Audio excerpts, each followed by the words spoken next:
न्याय का खून हुआ क्यों, ये समझने के लिए हर अंधेरे को उजाले में बुलाया जाए। नमस्कार, मैं जनवक्ता शिवम गौतम। और जिस तरीके से कॉलेजियम को लेकर देश में अब सवाल उठने लगे हैं और उसी कॉलेजियम के माध्यम से एक महीने बाद भारत में एक ऐसे जज सीजीआई बनने जा रहे हैं जिनके ऊपर कॉलेजियम में पिछले 7-8 सालों से भ्रष्टाचार की शिकायतें पेंडिंग पड़ी हुई हैं। इसी सबसे बचाव का तरीका ढूंढने के लिए अब वर्तमान सीजीआई और भावी सीजीआई ने एक रास्ता निकाला। ये दोनों संडे को यानी कि रविवार को विदेश गए हुए थे भाषण के लिए, जहां वर्तमान सीजीआई थिम्पू भूटान में भाषण दे रहे थे, तो दूसरे जो भावी सीजीआई है वो श्रीलंका में भाषण दे रहे थे। और दोनों के भाषण का एक ही लबोलुबाब था कि वो विदेश की धरती पर कॉलेजियम सिस्टम का बचाव करते हुए नजर आ रहे थे। अब इसकी जरूरत क्यों पड़ी है वो आप अच्छी तरीके से जानते हैं कि कुछ हम जैसे राष्ट्रवादी लोग हैं जो इस असंवैधानिक कॉलेजियम के वजूद पर सवाल उठा रहे हैं, इसके औचित्य पर सवाल उठा रहे हैं और इसकी कमियों को उजागर कर रहे हैं। लेकिन हास्यास्पद बात तो यह है कि इसी असंवैधानिक कॉलेजियम का बचाव करते हुए हमारे सीजीआई ने कहा कि यह संविधान की रक्षा के लिए और न्यायिक स्वतंत्रता के लिए बहुत जरूरी है। उन्होंने कहा कि एनजेएसी लाकर सरकार ने न्यायिक स्वतंत्रता को खतरे में डालने की कोशिश की थी, जिसकी वजह से एनजेएसी को खारिज कर दिया गया और कॉलेजियम व्यवस्था के द्वारा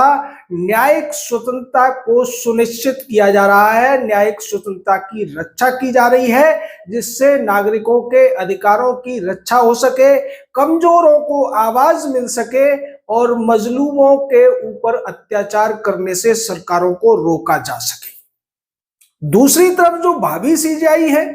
उनकी बातें तो और ज्यादा आप कह सकते हैं कि अटपटी नजर आ रही है। वो ये स्वीकार करते हैं कि सरकार के हर काम पर इस समय जो न्यायपालिका या जुडिशरी है वो निगाह बनाए हुए है। वो न केवल केंद्र सरकार के कामों पर निगाह रख रही है, राज्य सरकार के कामों पर निगाह रख रही है, बल्कि चुनाव आयोग से लेकर ईबी, ईडी जैसी जो दूसरी अन्य संस्थाएं हैं उनके कामों पर भी वो निगाह बनाए हुए हैं और उन्हें नियंत्रण करने की कोशिश करते हुए नजर आ रहे हैं। अब आप सोचिए कि एक तरफ यही भावी सीजीआई इसी भाषण में ये कहते हैं कि कॉलेजियम सिस्टम जो है वो सेपरेशन ऑफ पावर के सिद्धांत को लागू करने के लिए बनाया गया है, ताकि कार्यपालिका का न्यायपालिका की नियुक्तियों में किसी भी तरीके का नियंत्रण या हस्तक्षेप न हो।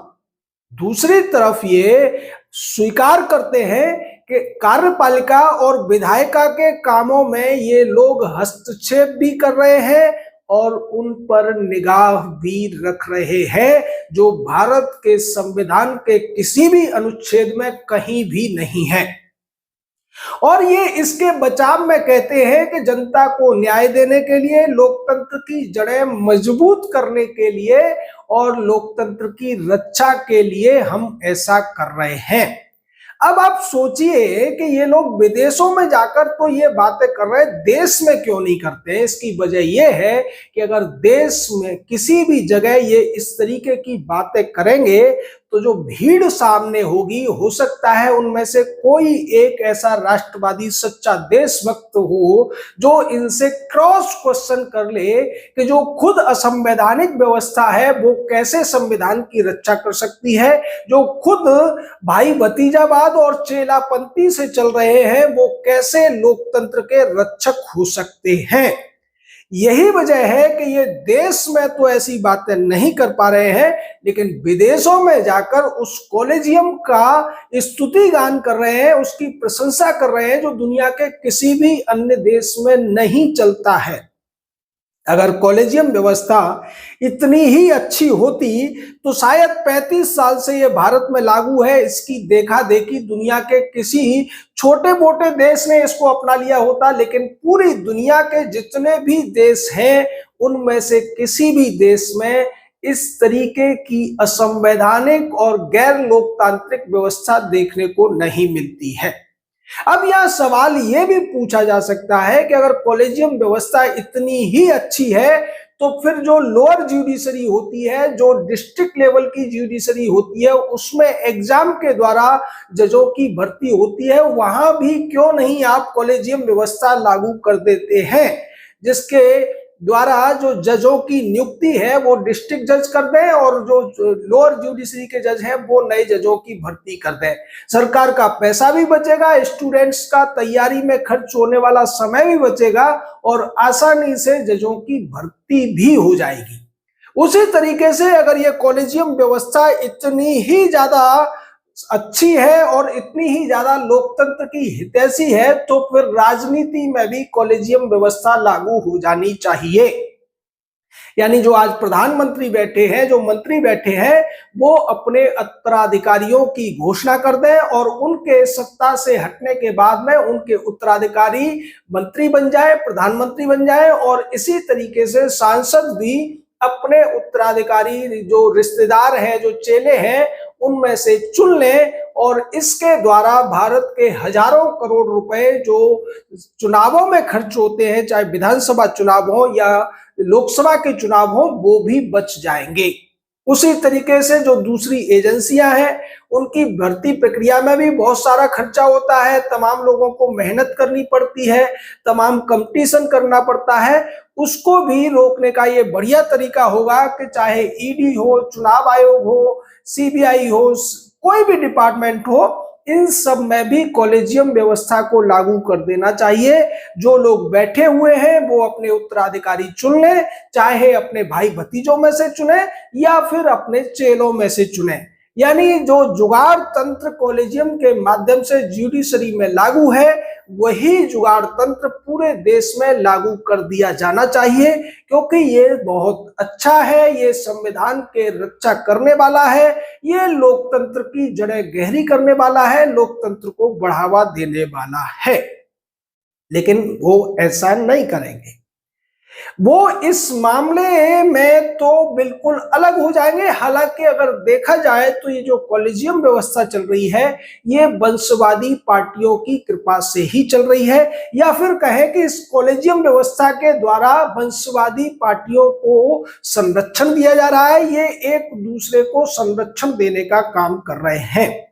एक मौका आया था अभी 10-12 साल पहले जब मोदी सरकार संसद के अंदर एनजेसी का कानून लेकर आई थी। उससे पहले कांग्रेस सरकार में कानून मंत्री रहते हुए कपिल सिब्बल ने भी संसद में ऐसा ही एक कानून रखा था। हालांकि वो उस समय पास नहीं हुआ था, लेकिन मोदी सरकार ने सर्वसम्मति से उस कानून को पास कराया था। और बड़े ताज्जुब की बात है कि पूरे संसद की जो स्ट्रेंथ है दोनों सदनों की, उसमें से केवल एक व्यक्ति थे जो उस प्रस्ताव या उस विधेयक, उस कानून के विरोध में थे, और ये वही व्यक्ति थे जिन्होंने कॉलेजियम बनवाने में एक वकील के तौर पर कोर्ट की मदद की थी, यानी कि राम जेठमलानी।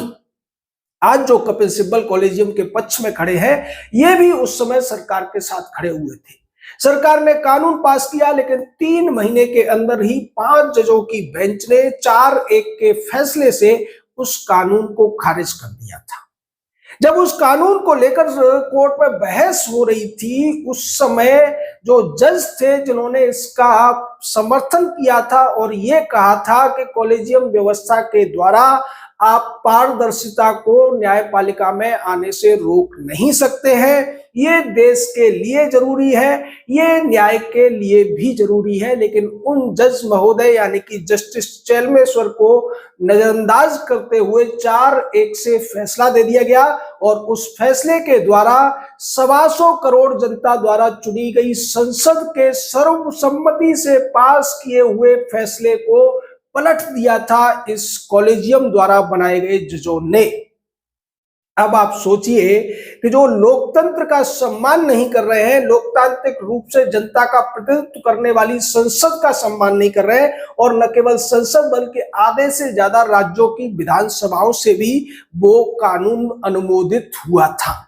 अब यहां चूक जो हुई थी वो मोदी सरकार से हुई। उन्हें वो दोबारा से संसद में रखना चाहिए था, दोबारा से पास कराना चाहिए था, और उसके बाद सुप्रीम कोर्ट की 5 जजों तो क्या 11 जजों की बेंच भी उसको खारिज नहीं कर सकती थी। उसके बाद मोदी सरकार इस पूरे मामले को ठंडे बस्ते में डालकर बैठ गई, और अगली बार जब उनका सीटें बढ़ गई, उनका बहुमत भी बढ़ गया, तब भी उन्होंने इस पर कोई ध्यान नहीं दिया। और इस समय मोदी सरकार के पास न तो स्पष्ट बहुमत है, वो गठबंधन के तौर पर सरकार चला रहे हैं, और दूसरी तरफ जो विपक्ष उस समय इस मामले में सरकार के साथ खड़ा हुआ था, वो आज न्यायपालिका यानी कॉलेजियम सिस्टम के साथ खड़ा हुआ दिखाई देता है। और इसका दुष्परिणाम आज 150 करोड़ लोगों को भुगतना पड़ रहा है। जुडिशरी पूरी तरीके से बेलगाम हो चुकी है, और जैसा कि जस्टिस सूर्यकांत ने श्रीलंका में कह भी दिया है कि सरकार के हर काम पर वो निगाह रख रहे हैं, उसको नियंत्रित कर रहे हैं, और ऐसा करने के पीछे उन्होंने कारण बताया है कि लोकतंत्र की जड़ों को मजबूत करने के लिए, भारत के लोकतंत्र को सशक्त बनाने के लिए जुडिशरी ऐसा कर रही है। अब आप बताइए कि कोई भी व्यवस्था जो खुद ना तो लोकतांत्रिक है ना संवैधानिक है, वो कैसे लोकतंत्र को मजबूत कर सकती है, वो कैसे संविधान की रक्षा कर सकती है। और ऐसी बातें वो इसलिए कर रहे हैं कि आने वाले 1 महीने अब कॉलेजियम पर खूब सवाल उठेंगे, क्योंकि कॉलेजियम द्वारा जिस व्यक्ति को सीजीआई बनाए जाने की सिफारिश की जा रही है, या फिर कहें कि सीजीआई के द्वारा अगले सीजीआई के नाम की सिफारिश की जा रही है, उसके ऊपर भ्रष्टाचार के आरोप पेंडिंग है, और भी तमाम दूसरी बातें हैं जिसकी वजह से कॉलेजियम पर अब सवाल उठना लाजमी है। लेकिन सरकार की तरफ से इस पर कुछ नहीं कहा जा रहा है। और अगर वास्तविकता देखी जाए तो सरकार ने जब जस्टिस सूर्यकांत को हाई कोर्ट में चीफ जस्टिस के तौर पर प्रमोट किया था, तब भी विरोध किया था, और सरकार ने उनके सुप्रीम कोर्ट में एलिवेशन का भी विरोध किया था। तो ऐसा तो नहीं है कि सरकार इस समय जस्टिस सूर्यकांत को सीजीआई के तौर पर देखना चाहती हो, लेकिन उनके पास अब कोई विकल्प नहीं बचा है, क्योंकि सेकंड जजेस केस में जो कॉलेजियम का निर्धारक केस था, उसमें स्पष्ट कर दिया गया था कि अगले सीजीआई का नॉमिनेशन जो होगा वो 1 महीने पहले सीजीआई कर देंगे, और उस पर केंद्र सरकार को या फिर कहें राष्ट्रपति को हस्ताक्षर करने ही पड़ेंगे, उसको मानना ही पड़ेगा। तो जो लोग ये सवाल उठा रहे हैं कि क्या सरकार जस्टिस सूर्यकांत के सीजीआई बनने को रोक सकती है, तो फिलहाल तो ये नहीं लगता है। ऐसा तभी हो सकता है जब सरकार पूरी तरीके से जुडिशरी से टकराने का मूड बना ले, और वो ये भी निश्चित कर ले कि अगर इससे सरकार पर भी आंच आती है तो वो झेलने को तैयार है। लेकिन ऐसा कुछ भी उम्मीद तो नजर नहीं आ रही है। सरकार इस समय लोगों को राशन बांटने में, फ्री के सिलेंडर देने में, या दूसरी सुविधाएं देने में लगी हुई है।